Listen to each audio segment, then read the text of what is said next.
हमारे ज्योतिष में दो शब्द आप बहुत बारी प्रयोग होते हुए देखोगे। ये जब आप सेकंड हाउस के बारे में भी नोट्स में पढ़ोगे तो उसमें भी पहले पेज पे कहीं ना कहीं लिखा होगा, एक वर्ड यूज किया होगा, 22वां दृष्टि कोण। हाँ जी। एक लिखा होगा 64वां नवांश।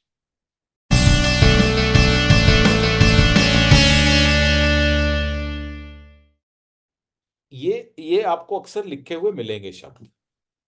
तो अच्छा, अब बिफोर आई प्रोसीड फर्दर, सबसे पहले आपको समझना यह है कि 22वां दृष्टिकोण और 64वां नवांश जो होता है, इसका महत्व क्या है ज्योतिष के अंदर। इसका, देखिए, जीवन सुख और दुख से जुड़ा है। तो जो 64वां नवमांश है या 22वां दृष्टिकोण है, ये भी हमारे जीवन में जब भी इनके ऊपर से, उस पर्टिकुलर जगह से, जब गोचर के अंदर शुभ अशुभ ग्रहों का प्रभाव होता है गोचर में, मतलब शनि उस पे से ऊपर से निकला, मंगल उससे ऊपर से निकला, तो उस वक्त इंसान को बहुत सारे दुख, तकलीफें, मृत्यु तुल्य कष्ट, इवन कई बारी तो मृत्यु भी हो जाती है इंसान की। वो पीरियड, ऐसा खराब पीरियड उस इंसान को गुजरना पड़ता है कुछ देर। तकरीबन छोटे से पीरियड होता है वो, लेकिन वो आता है तो बहुत सारी समस्याएं साथ, एक्सीडेंट्स दे सकता है, लॉसेस दे सकता है, बिजनेसमैन का भट्ठा बिठा सकता है, मृत्यु दे सकता है, कुछ भी कर सकता है। और ये दोनों नमाज का जो हिस्सा होता है, अगर अगर हम लगन कुंडली से देखते हैं तो ये बॉडीली कष्ट की बात करता है। और अगर हम चंद्र कुंडली से देखते हैं तो ये मानसिक कष्ट की बात करता है। मानसिक कष्ट किसी को ज्यादा हो जाता है तो इंसान इवन कई सुसाइड कर लेते हैं। कई लोग किस किस तरह की चीजों के, कई बारी इंसान, मतलब इस तरह का भी मनोस्थिति अगर खराब हो जाए इंसान की, तो उसको वहां तक ले जा सकती है। तो मानसिक कष्ट भी दे सकता है ये दोनों के दोनों, 64वां नवमांश और 22वां दृष्टिकोण। अब आपको समझना है कि होते क्या है। दृष्टिकोण पहले तो आप समझिए, दृष्टिकोण is nothing but eighth lord in the drekkana chart. Drekkana chart कौन सा होता है? D3 chart. Drekkana chart is D3 chart को ड्रैकना चार्ट कहते हैं।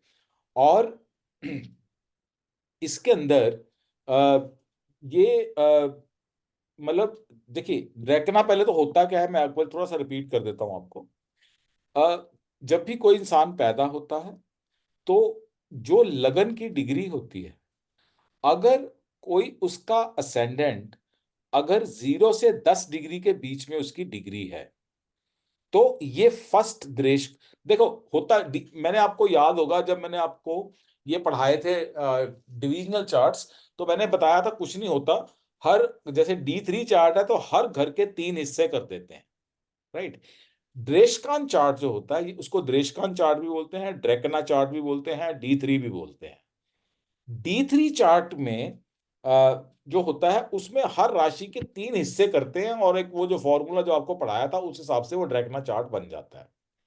अब ड्रैकना चार्ट में अगर किसी का असेंडेंट 0 से लेके 10 डिग्री तक है तो ये फर्स्ट ड्रैकना हो गया, इसको पहला पहला दृष्टिकोण बोलते हैं। 10 से 20 डिग्री के बीच में हो तो ये दूसरा दृष्टिकोण, और 20 से 30 डिग्री में हो तो ये तीसरा दृष्टिकोण कहलाता है। ये तीनों के तीनों अलग अलग डिग्री के हिसाब से ये कैलकुलेट किया जाता है कि 22वां दृष्टिकोण कौन सा। अब देखिए, बहुत सिंपल है इसके अंदर, आपको समझना क्या है कि जैसे आपके केस में ही आप देखें, आपके असेंडेंट की डिग्री है 24 डिग्री 48 मिनट, ठीक है। अब इसका मतलब आपकी, आपका जो लगन की डिग्री है ये थर्ड दृष्टिकोण के अंदर फॉल कर रही है। इसको कैलकुलेट करने का बहुत सिंपल तरीका है, वेरी सिंपल वे।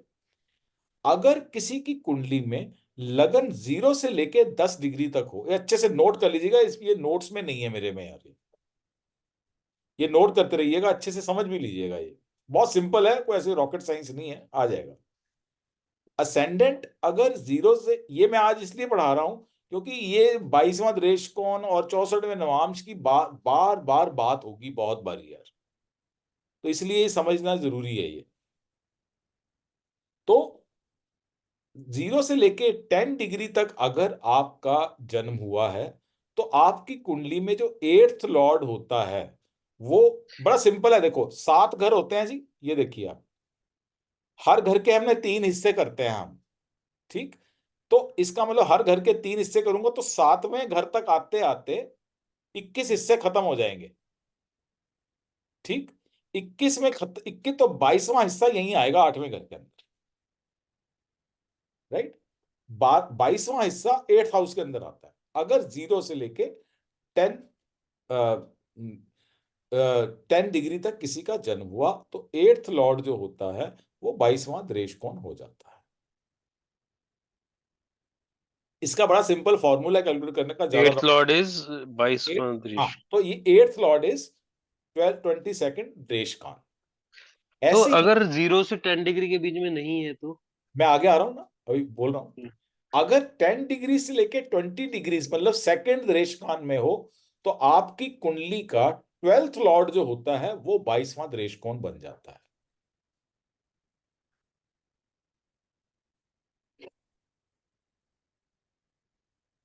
अगर कुंडली में 20 से 30 डिग्री में हो, 20 से 30 डिग्री में हो किसी की कुंडली के अंदर, तो आपका जो 4th लॉर्ड होता है वो आपका आपका 22वां दृष्टिकोण हो जाता है। अब एक सेकंड रुकिए, आपका D3 चार्ट है। अगर आपको कैलकुलेट नहीं करना, ये भूल भी जाए, तो D3 चार्ट का 8th लॉर्ड देख लीजिए, बस हो गया खत्म। तो ये देखिए आपका D3 चार्ट के अंदर 8th लॉर्ड यहाँ पे जुपिटर आया, वही का वही जो हमने अभी जबानी कैलकुलेट किया। You can see the same thing from your D3 chart, या फिर आपको जो मैंने तरीका बताया है, 0 से 10 डिग्री का हो तो आप, जैसे कई बार कुंडली होती है हमारे पास, वो डिविजनल चार्ट्स नहीं होते कई बार, तो वो, तो हम इस तरह कैलकुलेट करते हैं, 0 से 10 डिग्री तो 8th लॉर्ड, और 10 से 20 डिग्री 12th लॉर्ड, और 20 डिग्री से 30 डिग्री मतलब 4th लॉर्ड, वो 22वां दृष्टिकोण हो जाता है तो जब कुंडली के इसकी अंदर। वो जी आती है दशा तो प्रॉब्लम्स आती हैं। हाँ, कुछ पीरियड के लिए। देखिए दृष्टिकोण is a not a full राशि पीरियड, वो एक हम्म। पर्टिकुलर छोटा सा पीरियड है। 10 डिग्री तक जब वो प्लेनेट ट्रेवल करेगा उस कुंडली में तो उसको समस्याएं देता रहेगा, वो एक बार क्रॉस कर लेगा फिर खत्म, पूरी राशि में खराब नहीं हो जाता वो, सिर्फ वो पर्टिकुलर डिग्रीज तक जब तक वो ट्रेवल करेगा, तब तक की 10 डिग्री ट्रेवल करेगा तब तक की प्रॉब्लम है, उसके बाद वो नॉर्मलाइज हो जाए। ऐसे ही अगली चीज बात करते हैं 64वां नवमांश। ये था, यू अंडरस्टूड 22वां दृष्टिकोण, ओके। दूसरी बात, अब 64 नवांश की बात करते हैं। देखिए नवांश में मैंने आपको एक्सप्लेन किया था, नवांश कुंडली जब बनती है हम हर भाव के 9 हिस्से कर देते हैं, करेक्ट है जी। जी, जी सर। तो अब यहां पे अगर हम कैलकुलेट करते हैं तो 7 9 आर 63, 9 हिस्से अगर मैं लगन से लेके 7वें घर तक आता हूं, तो हर घर के मैं 9 हिस्से जवानी करता हूं अगर, तो इसका मतलब है 63 नवमास जो है वो यहां तक खत्म हो गए। तो इसका मतलब है 64वां नवमास 8वें घर के अंदर कहीं ना कहीं आ जाए, ठीक है जी। तो इसलिए पहली चीज आपको ये वॉच रखनी है, ये अभी 64वां नवमास नहीं हुआ, अभी मैं आपको सिर्फ बता रहा हूं कि नवमास 64वें नवमास का प्रभाव ये, तो मतलब 8th हाउस एक समस्या का कारक तो वैसे ही होता है, वैसे ही हमको पता ही है ना। तो ऊपर से 64वां नवमास भी इसी के अंदर कहीं ना कहीं वो और इसको मुश्किल बना देता है, इस घर की दशा या अंतरदशा को कई बार जीवन के अंदर। लेकिन 64वां नमाज निकालना कैसे है, ये बड़ा इंपॉर्टेंट है। 64वां नमाज बहुत सिंपल है निकालना। जो D9 चार्ट है आपका, जो भी D9 चार्ट है, जैसे आपके केस में ये D9 चार्ट है, तो यहां पे फोर्थ लॉर्ड को देखिए बस। तो 64वां नवमांश जो फॉल कर रहा है, ये ये शनिदेव, ये कुंभ राशि जो है, ये यहां पे आपका नवमांश बन गया। फोर्थ लॉर्ड जो होता है नवमांश कुंडली में, वो 64वां नवमांश का हिस्सा। अब इसमें भी समझिए आप, ये नहीं है कि जब ट्रांजिट होगा 11 नंबर में तो पूरा बेड़ा गर्क हो गया, ऐसा कुछ नहीं है। It will be only the, क्योंकि 9 हिस्सों में बटा है, तो only the period of 3 degree 20 minutes, when ever उस राशि में किसी मेलिफिक प्लैनेट का उस पर्टिकुलरली 3 डिग्री के अंदर जब ट्रांजिट होएगा, तो उस वक्त वो आपको कष्ट दे सकता है। Very simple. अब ये जो था बताया मैंने आपको, आपके केस में थोड़ा सा डिफरेंट है, लेकिन किसी और की कुंडली भी चलो अभी ले लेते हैं। लेकिन ये शरीर के कष्ट की बात करता है, यहां पे शरीर का कष्ट की बात हो रही है। अब मतलब जनरली जब हम बात करें, शारीरिक कष्ट आएगा जनरली जब हम लगन से देखते हैं, ऐसा शास्त्र कहता है। मानसिक कष्ट, मानसिक कष्ट आने की उम्मीद होती है, सेम चीज करें हम लेकिन चंद्रमा से करें, सेम चीज चंद्रमा से करें। अब आपकी कुंडली में तो चंद्र कुंडली भी यही है, तो आपकी कुंडली में एक माइक्रो भाव जो 8वां घर है, ये कहीं ना कहीं 64वां नवमांश कैरी कर रहा है। ठीक है। और फिर क्या करें, चंद्रमा नहीं, से 64वां नमाश नहीं हुआ ना सर ये? 64वां ही आएगा ना, यहीं पे आएगा ना। सर अगर D9 चार्ट नहीं, अच्छा। ये लगन कुंडली से हम काउंट करें, नवा भी टुकड़े तो इसी के कर रहे हैं ना। ठीक है, ठीक। इसमें आपको दोनों चीजें कंसिडर करनी है, मैं वही आपको बता रही, इस घर को भी देखना है, और असली आपका 64वां नवमांश ये है, असली समस्या ये देगा आपको। 8वां घर ने तो वैसे ही जो तमाशा जीवन में रचना है वो तो रचना ही है, 8वें घर का तो काम है तमाशा रचना। लेकिन असली 64वां नवमांश, अब चंद्र कुंडली से भी हमने यही सेम चीज देखी। चंद्र कुंडली को जब हम देखते हैं, तो उस केस में भी 64वां नवमांश आपका तो यही पड़ा। ठीक है जी। लेकिन आप चंद्र चंद्र कुंडली का जो, क्योंकि चंद्र भी एक लगन माना जाता है, चंद्र कुंडली के अंदर 64वां नमाज कैसे निकलेगा, same, fourth Lord from the moon, fourth Lord from the moon in the D9 chart. तो अब यहां पे देखेंगे, तो आपकी कुंडली में 1 2 3 4, तो ये जो 6 नंबर राशि हो गई, मरकरी हो गया ये आपका चंद्र कुंडली से 64वां नवमांश हो गया, चंद्र कुंडली। तो जब तो भी एक्चुअल चंद्र, कौन सा हुआ सर ये? इधर से ये आ गया मून, मतलब अपना ये बर्थ चार्ट मैं से, अब फिर मून, वहां से ये आ गया, यहाँ से ये आ गया, तो हाँ, थोड़ा तो ये कंफ्यूजन चार हो गया। जगहें आ गई ना टोटल यार, टोटल 4 जगहें आ गई। देखिए जगहें दोबारा सुनी। मैं एक काम करूं, कुंडली कोई और लेता हूं जहां पे अलग हो ये, ताकि कंफ्यूजन कैओस आपको कम लगेगा। Let me open some other. चलिए इस कुंडली में देखते हैं। इस कुंडली के अंदर अब 64वां नमाज फॉल कर रहा है यहां पे। ठीक, ठीक हो गया जी। अब यहां पे फोर्थ लॉर्ड है जुपिटर, ठीक तो है। इसका मतलब है जुपिटर 12 नंबर में, 12 नंबर में जब, या जुपिटर के ऊपर जब किसी मेलिफिक प्लैनेट का गुजर होगा, पर्टिकुलरली उस 3 डिग्री 20 मिनट वाले हिस्से पे, उस वक्त किसी न किसी तरह का कष्ट इस इंसान को आ सकता है। क्लियर है जी यहां तक? कोई कंफ्यूजन? ओके। ये मैंने बात करी शारीरिक कष्ट की, अब मैं बात करता हूं मानसिक कष्ट, मानसिक कष्ट की बात करता हूं। अब इस कुंडली में हम देखें, चंद्रमा से अष्टम भाव कौन सा बना जी, आप बताइए। 11th house. 11th house. तो चंद्रमा से इसका मतलब है, ये 2 नंबर का जो ये हो गया यहां पे, ये 64वां नमाज यहां कहीं फॉल कर रहा है चंद्र कुंडली से, चंद्र नहीं नहीं सर, कुंडली से। D9 में फोर्थ लॉर्ड फ्रॉम मून था नहीं ना। नहीं, अभी नहीं नहीं सर, देखिए कंफ्यूज नहीं करना आपने। पहले दो चीज समझिए, यहां पे दो बातें हो रही हैं, तभी आप कंफ्यूज हो रहे हो। पहली बात, लगन कुंडली में आपको देखना है 64वां नवमास कौन से एरिया में फॉल करता है। भाई वेरी ठीक है। सिंपल, उसकी सिंपल एक टेक्निक। तो स्टैंडर्ड से देख लेना और एक मून से देख लेना। बस बस, अब यहाँ पे 64 नवमास बड़ी सिंपल है जी। 7 घर यहाँ पे खत्म हो गए, 63 नवमास यहाँ पे पूरे हो चुके हैं, है ठीक ना। है जी, यहाँ लेकिन, पे हो गया है ना, सैटर्न। तो 64वां नवमास 8वें घर में ही आएगा। और वहां पे अब मून से हो गया वीनस, है ना। हाँ, अब मून से हो गया ये वीनस, ये 2 नंबर राशि, ये 64वां नवमास यहाँ फॉल करेगा। ये, तो अब हमको समझना है, बड़ा सिंपल है। अब आप 2 मिनट अभी चंद्रमा को आप भूल जाओ, 2 मिनट के लिए हम अभी पहले सिर्फ हम लगन की बात करेंगे, 2 मिनट फॉरगेट दी मून।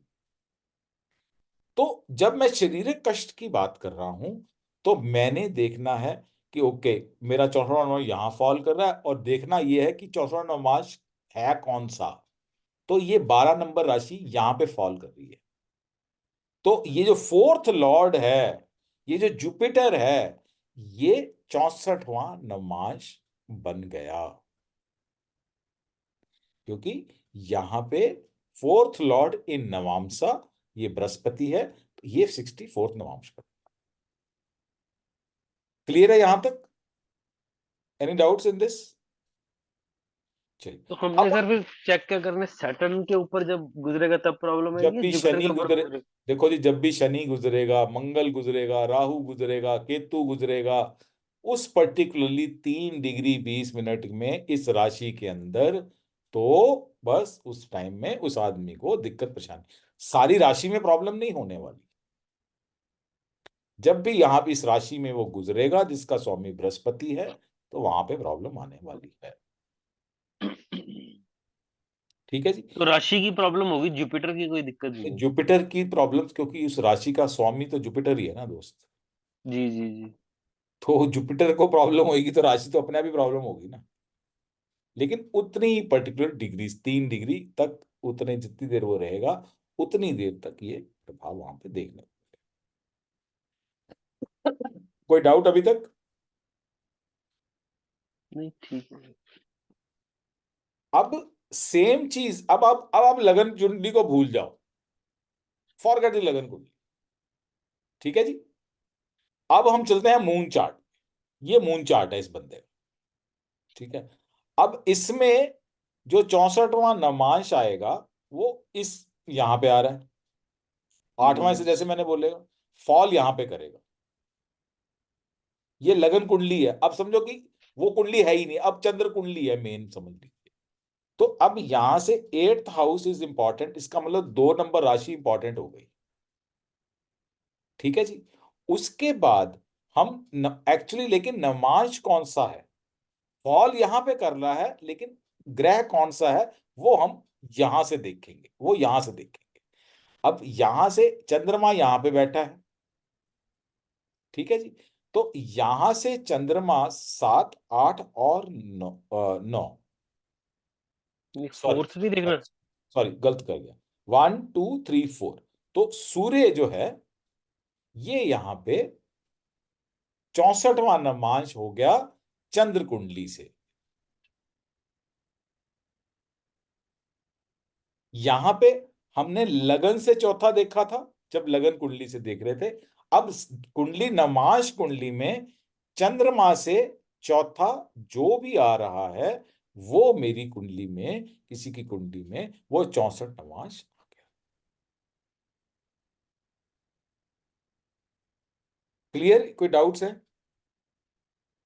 तो असली बात यह है दोस्त, कि जब भी इस तरह की स्थिति आए, हमको ये 4 5 घरों का विश्लेषण अच्छे से, बड़ा बारीकी से करना होता है। ये है कि that person is going through that period of misery, और समस्या से गुजर रहा है, जहां मृत्यु तुल्य कष्ट तक सहने पड़े, एक्सीडेंट हुआ, पैसों का, अब एक्सीडेंट होगा, जिस आदमी के पास, बेचारे के पास लिमिटेड सोर्स ऑफ इनकम है, जो धन कमाया होगा वो भी अस्पताल वाले ले जाएंगे, है ना जी। तो ओवरऑल एक सिनेरियो कहीं ना कहीं वो क्रिएट कर देगा।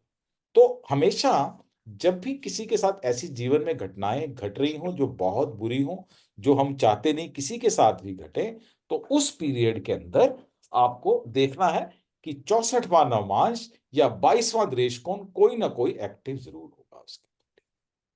ये ऑलमोस्ट सर्टेन है, दिस ऑलमोस्ट सर्टेन।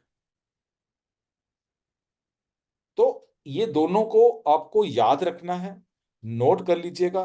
सा इस मामले में ना थोड़ा सा डिफरेंस ऑफ ओपिनियन भी है कई किताबों का आपस के अंदर, लेकिन एक किताब है जातक परिजात, ये जो मैं एक दिन देख रहा था, उस वीडियो में एक बंदा है उसका सुन रहा था, बड़े दिन पुरानी बात है। तो उसने अच्छी एग्जांपल दी थी जातक परिजात में उसने, ताकि हम ज्यादा कंफ्यूजन ना हो हमको कि क्या परेशानी आएगी। तो उस सज्जन ने जैसे आप देखें, ये नोट्स में आखिर में पढ़ें क्या लिखा है, जो मैंने लिखा है वो बाकी पार्ट तो खैर मैंने अपने आप लिखा था, ये पार्ट मैंने तो इसमें से eighth lord planet in eighth house, planet aspecting eighth house, 22वां drekkana lord, planet associated with eighth lord, 64वां नवामशा और bitter enemy of eighth lord. इन ग्रहों में से ये जो 7 ग्रह हैं, जो भी ग्रह सबसे स्ट्रांग होगा जब उसका गोचर होगा, तो वो सबसे ज्यादा परेशान उस आदमी को कर सकता है। भाई 64वां नमाज है ऐसी, 22वां दृष्टिकोण है ऐसे, तो मतलब पंगा ही है ना जीवन में। तो इनमें से पर्टिकुलरली 7 में से एक जो सबसे स्ट्रांग, जब हम एनालिसिस करते हैं प्लेनेट का, जो भी वो होगा, तो वो आपके ऊपर ज्यादा प्रभाव, किसी भी इंसान के ऊपर वो नुकसान उसका कर सकता है।